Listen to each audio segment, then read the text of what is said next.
again, it's John Maguire. I'm in my local Wetherspoons come Lloyd's watering hole, the Oyster Rooms, that's in Fulham Broadway, London, United Kingdom.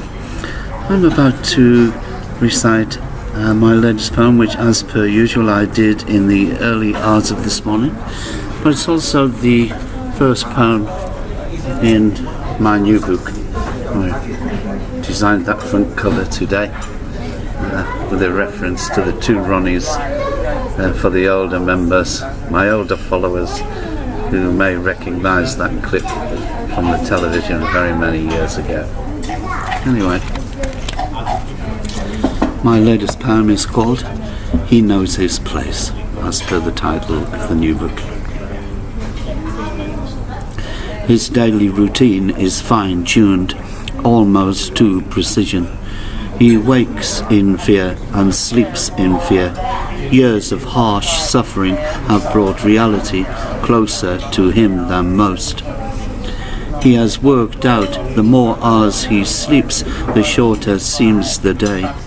He therefore forces sleep, who in their right mind wouldn't. The empty, discarded wine bottles showing testament to his failings. He is invisible, and yet people avoid his presence. Although it is noticeable, more and more are finding it impossible to avoid his stench emanating from his green maggot. He is gradually rotting away, the ulcers on his legs proof enough of that. He was once a soldier, a proud British soldier, but in the gutter he is berated and is now reduced to scum, his name irrelevant, for no one cares that he exists. He begs because he has to. His suffering have taught him how to survive, but he asks little else of anyone as he hides his trauma behind any alcoholic beverage he can find. Such is his pride. He blames no one but himself for his demise, self-pity a weakness that did not rescue him from his predicament. His tears dried up years ago, unheard by all and under the cover of darkness. He can still feel the 2 toes he lost to frostbite.